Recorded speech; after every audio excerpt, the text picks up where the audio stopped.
Hello everyone, good morning. स्वागत है आप सभी का ऑनलाइन स्टडी में। देखिए फ्रेंड्स, आज हम इस वीडियो में बात करने वाले हैं मानव रोग और उनके प्रभावित अंग, यानी उस रोग से प्रभावित होने वाले जो अंग है उस टॉपिक पे हम डिस्कस करेंगे। तो बेसिकली एग्जाम्स में 4 प्रकार के जो रोग होते हैं, जैसे कि जीवाणु, विषाणु, प्रोटोजोआ और कवक, यानी फंगस से होने वाले जो रोग हैं उनके बारे में बेसिकली पूछा जाता है। तो जो भी इम्पॉर्टेंट है मैंने यहाँ पे लगा रखा। एक बार जाने से पहले रिवीजन करना आपके लिए ज़रूरी है। तो मैंने एक तरफ जीवाणु और दूसरी तरफ प्रभावित होने वाले अंग को लगा रखा है। तो इस वीडियो के साथ एंड तक आप बने रहिए और ध्यान से सभी चीज़ों को सुनिए और याद रखने की कोशिश करिए। तो चलिए शुरू करते हैं। देखिए, सबसे पहले हम बात करते हैं कि जो मानव में जिस सूक्ष्म जीव के कारण जो रोग होता है उसे हम लोग क्या कहते हैं। तो यहाँ पे मैंने मेंशन कर रखा है कि सूक्ष्म जीव जो रोग उत्पन्न करते हैं उसे हम लोग पैथोजन के नाम से जानते हैं। पैथोजन, ध्यान रखिएगा, सूक्ष्म जीव जो मानव रोग को उत्पन्न करते हैं उस सूक्ष्म जीव को हम लोग पैथोजन कहा जाता है। और रोगों के अध्ययन को पैथोलॉजी के नाम से जानते हैं, यानी रोग का अध्ययन क्या हुआ, पैथोलॉजी होता है। तो यहाँ पे मैंने लिख रखा है कि रोगों का अध्ययन पैथोलॉजी कहलाता है, राइट। अब बात करते हैं कि जीवाणु के कारण शरीर में कौन कौन से रोग होते हैं और उससे प्रभावित होने वाले अंग कौन कौन से हैं। ठीक है, तो यहाँ पे देखिए, सबसे पहले मैंने टाइफाइड लिखा रखा है। तो टाइफाइड प्रभावित करता है आंत को, और टाइफाइड का कारक क्या है, यानी कौन सा जीवाणु होता है, तो साल्मोनेला टाइफी। जो पूछा जाता है मैंने लिख रखा है, जो नहीं पूछा जाता है आप चाहो तो याद रखिएगा, वरना कोई ज़रूरत नहीं है।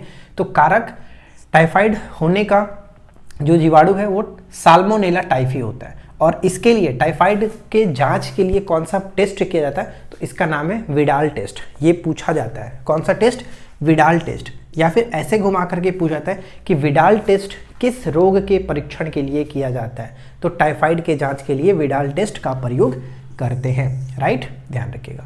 अब आता है टीबी, या फिर इसको हम लोग तपेदिक कहते हैं, क्षय रोग के नाम से जाना जाता है, ट्यूबरक्लोसिस। ठीक है, टीबी। तो यहाँ पे इससे प्रभावित होने वाला जो अंग है वो है फेफड़ा, या फिर हम श्वसन तंत्र कह सकते हैं, फेफड़ा या श्वसन तंत्र।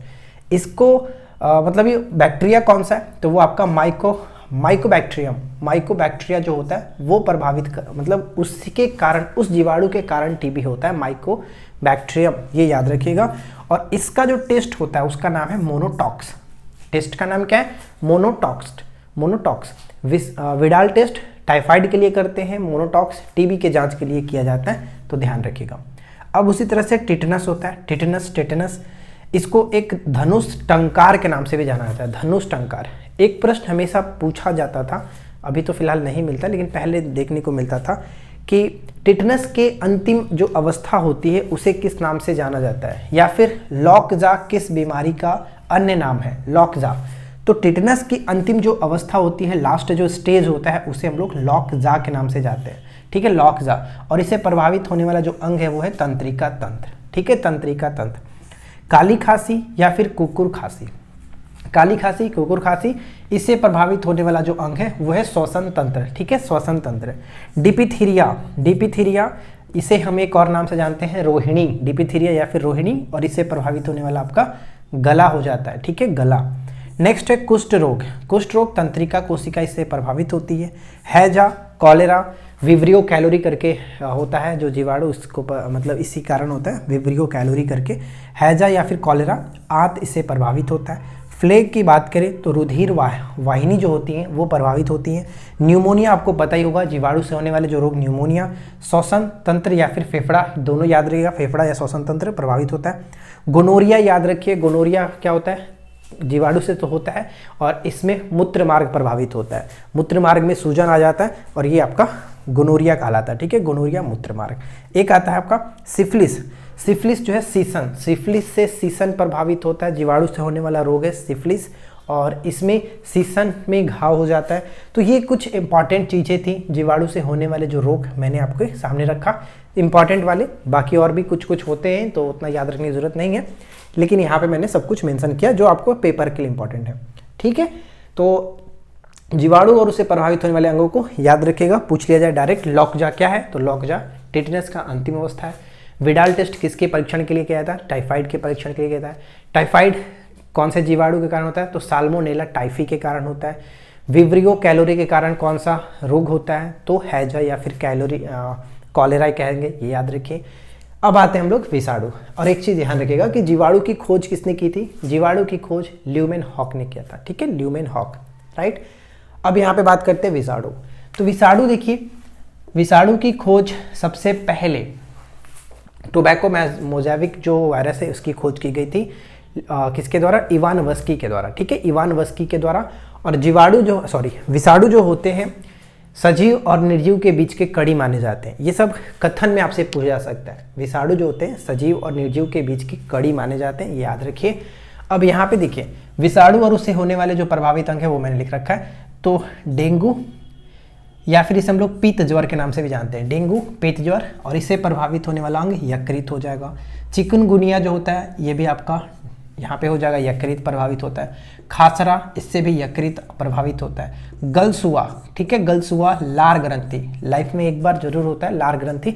एक प्रश्न मैं पूछता हूँ, आप लोग कमेंट करिएगा कि लार का पीएच वैल्यू कितना होता है? लार का पीएच वैल्यू आप नीचे कमेंट करके बताइए कि कितना होता है लार का पीएच वैल्यू, जरूर बताइएगा।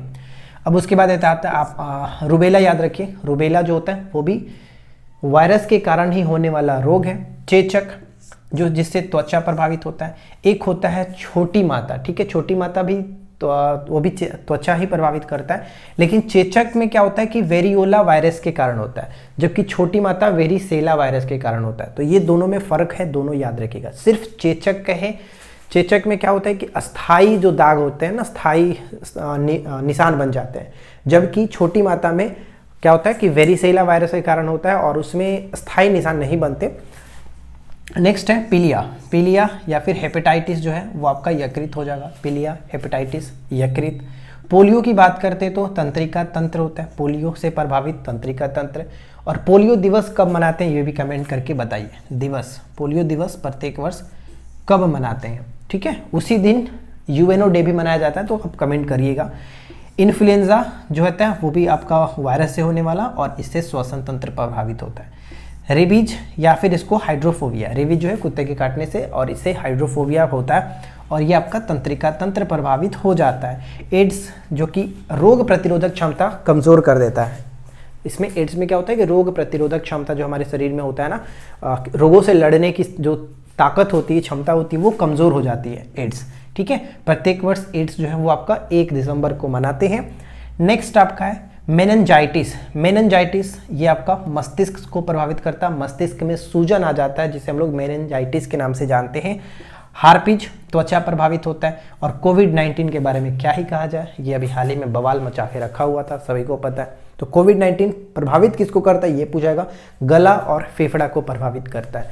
तो देखिए यहाँ पे विषाणु से होने वाले जो रोग हैं वो और उसके साथ साथ उसके प्रभावित अंग मैंने मेंशन कर दिया। आई होप कि ये चीज़ आपको समझ में आ जाएगा, अच्छे से याद रखिएगा। चेचक और छोटी माता दोनों को अच्छे से याद रखिएगा। जो चेचक होता है वो वेरियोला वायरस के कारण होता है, जबकि छोटी माता जो होता है वेरिसेला वायरस के कारण होता है। ये दोनों में आपको कंफ्यूज नहीं करना, अच्छे से याद रखना। चलिए अब बढ़ते हैं प्रोटोजोआ जनित रोग, जिसे हम लोग परजीवी के नाम से भी जानते हैं, परजीवी से होने वाले रोग। मलेरिया जो होता है वो परजीवी के कारण होता है, जबकि डेंगू जो होता है वो वायरस के कारण होता है। इसमें कंफ्यूज नहीं होना है, ये ध्यान रखिएगा। मैं आपको बता दूं फिर से कि जो मलेरिया होता है ये मादा एनोफिलीज मच्छर के काटने से होता है, ठीक है। अब डेंगू भी हो जाए मच्छर के काटने से, लेकिन इसमें एंडीज होता है, ठीक है, एंडीज मच्छर इस तरह से आता है, एंडीज। लेकिन मलेरिया परिजीवी रोग है और डेंगू जो आता है आपका विषाणु वाला, विषाणु जनित रोग है। कंफ्यूज नहीं करना। कभी कभी क्वेश्चन पूछ देगा कि प्रोटोजोआ से होने वाले रोग में आपका डेंगू भी डाल देता है, तो गलत हुआ, उस तरह को ध्यान रखिए। और प्लाज्मोडियम नामक परजीवी से होता है मलेरिया, प्लाज्मोडियम नामक परजीवी से होता है। पायरिया में आपको पता है कि मसूड़ों में खून आने लगता है, पायरिया, ठीक है। सोने की बीमारी जो होती है हमेशा नींद जैसा आपको रहेगा, मस्तिष्क का, ये मस्तिष्क को प्रभावित करता है। और इसमें ट्रिप्नोसोमा, ठीक है, ट्रिप्नोसोमा नामक जो प्रोटोजोआ है उससे ये प्रभावित होता है, मतलब उसके कारण होता है, उस परजीवी के कारण होता है ट्रिप्नोसोमा, सोने की बीमारी। और ये इसका जो वाहक है वो है आपका सीसी मक्खी, सीसी मक्खी, सीसी फ्लाई, ठीक है, सीसी मक्खी। पेचिस को याद रखेंगे, पेचिस को प्रभावित करता है आंत, पेचिस किसको प्रभावित करता है, आंत को प्रभावित करता है। इसको याद रखना है। और लास्ट वन है इसमें आपका कालाजार, ये पेपर में आया भी है। कालाजार अस्थि मज्जा को प्रभावित करता है, इंपॉर्टेंट है। और इसका वाहक कौन सा है, तो सैंड फ्लाई, ठीक है, यानी बालू मक्खी जिसको कहते हैं, सैंड फ्लाई। तो ये सब कुछ याद रखिए, इंपॉर्टेंट है, ठीक है। मलेरिया, पायरिया, सोने की बीमारी हो गया, पेचिस हो गया और कालाजार, ये सभी प्रोटोजोआ यानी परजीवी से होने वाले रोग हैं, राइट फ्रेंड्स। अब आते हैं लास्ट पॉइंट पे, जो कि कवक जनित रोग कौन कौन से हैं, यानी कि फंगस, कवक से होने वाले रोग कौन कौन से हैं, जिसमें आता है आपका खाज खुजली जो होता है, दमा आता है, अस्थमा जिसको भी बोलते हैं हम लोग, एथलीट फुट, याद रखेगा। एथलीट फुट और गंजापन में थोड़ा सा कंफ्यूजन ये है कि एथलीट फुट जो होता है वो टीनिया पेडिस नामक कवक के कारण होता है, जबकि गंजापन टीनिया कपेटिस के कारण होता है। तो याद रखने का सिंपल तरीका यह है, देखिए गंजापन कहाँ होता है, कपाल में, यानी बाल में, कपाल में, कपाल, तो कपाल कपेटिस, कपाल कपेटिस, कपाल से कपेटिस याद रहेगा। और एथलीट फुट, फुट मतलब पैर, तो पेडिस याद रखेगा, वहां पे टीनिया पेडिस, पैर से पेडिस, ठीक है, कंफ्यूज नहीं होंगे, टीनिया पेडिस और टीनिया कपेटिस, ये दोनों याद रखिए। इसके बाद आता है आपका दाद, जो कि रिंगवॉर्म्स है। तो ये सब आपके आते हैं कवक जनित रोग। इन सभी पर मैंने एक अलग ट्रिक वाली वीडियो ही बना रखा है, बहुत पहले, करीब 3 से 4 साल पहले मैंने वीडियो बनाया, उसको भी आप देख लोगे तो अच्छे से याद रहेगा। बेस्ट ट्रिक है, अभी भी मुझे वही ट्रिक याद रहता है। मैंने यहाँ पे ट्रिक यूज़ नहीं किया, बस आपको रिविजन्स कराना था तो मैंने करा दिया। उम्मीद है कि ये वीडियो आपके लिए हेल्पफुल रहेगी। वीडियो पसंद आया हो तो लाइक एंड शेयर करिएगा। चैनल पे पहली बार आए सब्सक्राइब करके नोटिफिकेशन बेल आइकन को ऑल पे सेट करिए। और कल तक आपके पास टाइम है तो जितना हो सके रिविजन्स कर लीजिए। जितने वीडियो आपको प्रोवाइड कराएंगे उन सबको देख लीजिए, देख करके जाइए और मास्टर वीडियो जो भी डाला जा रहा है उन सबको कंप्लीट करिए, ठीक है। तो बस आज की इस वीडियो में इतना ही फ्रेंड्स, मिलते हैं नेक्स्ट क्लास में। Thanks for watching, keep watching, keep learning, have a good day.